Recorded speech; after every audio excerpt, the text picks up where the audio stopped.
Agora, vamos lá entrar no campo da morfossintaxe, né? Porque a gente sabe que a morfologia, que é a estrutura, e a sintaxe, que é a função, elas andam ali bem juntas, né? Às vezes elas se misturam. Então, falar só de morfologia separado de sintaxe é meio sem sentido, certo? Então, a gente vai falar aqui. Lívia, você vai revisar toda a morfossintaxe? É lógico que não, né, gente? Porque precisa de um curso enorme inteiro para falar sobre isso. O que eu vou revisar com vocês aqui? Os assuntos que mais caíram nos últimos anos e que eu acredito que vai cair esse ano, certo?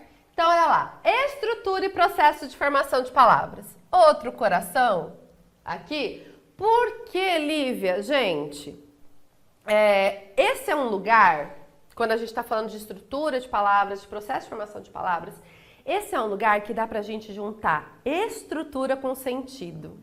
Ai, como as bancas gostam disso. Estrutura com sentido. Então, se é um lugar que dá pra relacionar isso, é lugar que a banca gosta, é lugar que a Unesp gosta. Sentido de prefixo e sufixo. Que é lá, a palavra é escrito lá, sei lá, infeliz, assim, tem sentido do quê? De negação. Ai, Lívia, mas assim tão simples? Não. Você vai sempre olhar essa palavra no contexto. Lembrem-se disso, eu sempre falo isso com vocês. Em aluno do Gabarita Gel já cansou de ouvir isso aqui, da Lívia. Sempre vai olhar para o contexto. Então, essa palavra isolada não te diz nada. Naquele contexto em que ela está sendo produzida, às vezes um prefixo tem sentido de negação, comumente, como o in, o i, naquele contexto vai ter um sentido diferente, tá? Então, cuidado com isso. Não pegue a palavra isoladamente. Olhe para essa palavra dentro do contexto. Volta lá no texto e vê o sentido dela ali, no contexto. Beleza? Então, é esse sentido dos prefixos e sufixos. E neologismo. Lembra? Neologismo é a criação de uma nova palavra. Se você for construir um neologismo por composição, composição é aquele processo de formação de palavras que eu tenho 2 ou mais radicais. Você vai ter um radical mais um radical, certo? O que vai surgir aqui? Então, você vai ter uma palavra somada com uma outra palavra, você vai ter uma terceira palavra, certo? Então, vamos colocar aqui, ó, para ficar mais fácil, né? Primeira, segunda, vai ter uma terceira palavra. No neologismo, nasce uma terceira palavra. Se nasce uma terceira palavra, nasce um terceiro sentido. Não esquece disso, hein? Nasceu uma terceira palavra, nasceu um terceiro sentido. Qual vai ser o sentido do neologismo? A somatória de sentido dessas duas outras palavras que deram origem a ele. Lívia, mas e se o neologismo for construído por derivação? Derivação prefixal, botei um prefixo mais um radical, criei uma nova palavra. Vai ser uma nova palavra na língua, sempre. Essa terceira palavra é sempre uma palavra nova na língua, certo? Com derivação também vai nascer uma terceira palavra nova. Então, uma relação de um prefixo com um radical que não era comum, ou de radical com um sufixo que não era comum. Criou uma palavra nova na língua. Vai ter um terceiro sentido? Vai ter um terceiro sentido. Terceira palavra, terceiro. Aqui a gente vai ter um morfema, né? Mais um radical. Então, eu vou criar uma segunda palavra a partir desse radical, né? Mais uma nova palavra, um novo sentido. Lembrem-se disso. Não pode o sentido do neologismo ficar ligado só ao sentido de um radical, se for por composição, ou ao sentido do radical, ou só ao sentido do prefixo ou sufixo, certo? Neologismo, nasce uma nova palavra, nasce um novo sentido. E das derivações, prefixal e sufixal, elas costumam aparecer muito aqui relacionadas com o neologismo. E fora isso, né? Então aparece derivação prefixal e sufixal, aparece o que vem aparecendo há alguns anos, tá? E agora que vem alguns anos aí, a Vunesp já vinha trazendo isso nas suas provas e agora veio para a prova da Unesp. Esses dois tipos de derivação aqui importantíssimas da gente saber. Olha lá, mais 2 corações, porque às vezes derivação prefixal e sufixal é mais simples, né? Às vezes a gente esquece essa daqui. Derivação imprópria, eu mantenho a forma e muda a classe morfológica, tá? Então, na derivação imprópria, eu tenho a mesma forma, a forma é igual, mas eu tenho a classe morfológica diferente. Presta atenção no que eu vou te falar. 95, vamos dizer assim, por cento das vezes que aparece derivação imprópria na prova da Unesp, ela aparece junto com o processo de substantivação. Você lembra disso? Já falei disso várias vezes com você, lá nas aulas tem.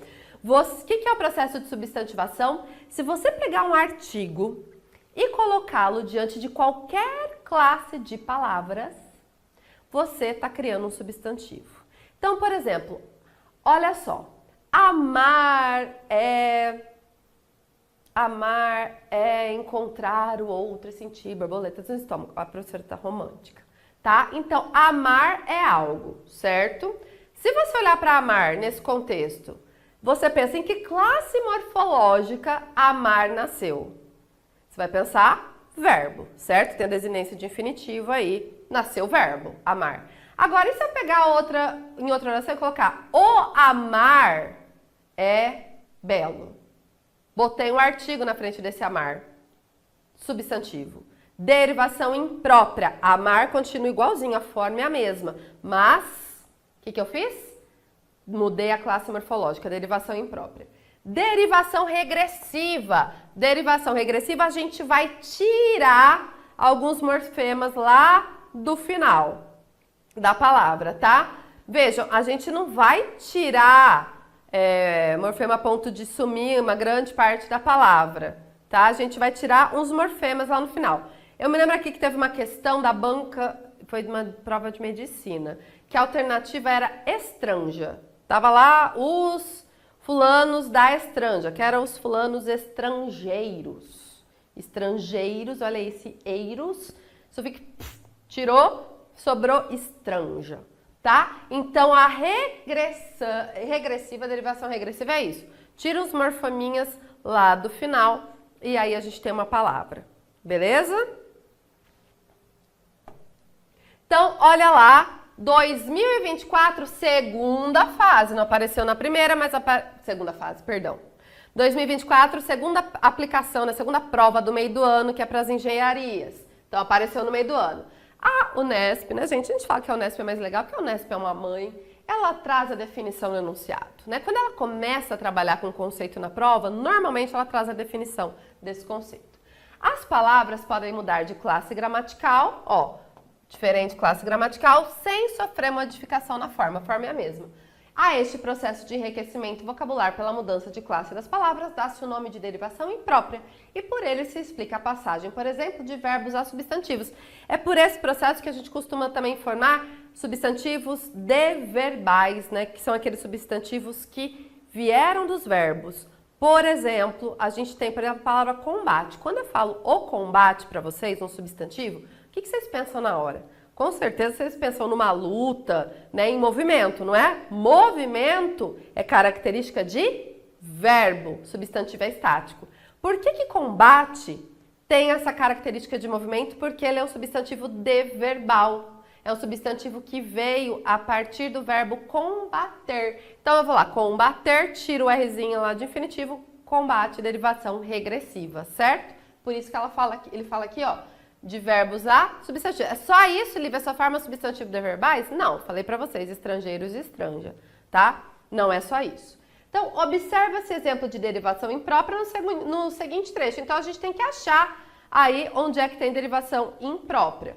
É difícil aceitar a ideia de que nós somos relativamente insignificantes dentro do contexto cósmico. Temos aí mudança de classe de palavras? Não. Nosso universo tem uma história cujo começo ainda não conhecemos e cujo fim talvez jamais vamos conhecer? Também não. Seria frustrante passar toda uma vida nos preocupando com o que não teremos chance de fazer? Também não. O fascínio e o medo dos céus, que são parte integral de muitas religiões, influenciaram e influenciam o desenvolvimento das teorias? Não. Nossa existência individual ou mesmo como espécie tem tão pouca influência no desenrolar. Se eu for falar para você assim, desenrolar, sozinho, desenrolar. O que vocês vão pensar? Nasceu como, né? Desenrolar nasceu como? Nasceu como verbo. Olha o que a gente tem aqui, uma preposição. Mas cadê a preposição, Lívia? A preposição é o, a, os, as, uns, umas. A preposição tá junto. Artigo, perdão. né? Tô falando, é porque o artigo tá junto com a preposição aqui. A gente tem uma contração da preposição em mais o artigo o. Então, olha lá, tem artigo na frente, temos derivação imprópria, mudou, lógico, né, gente?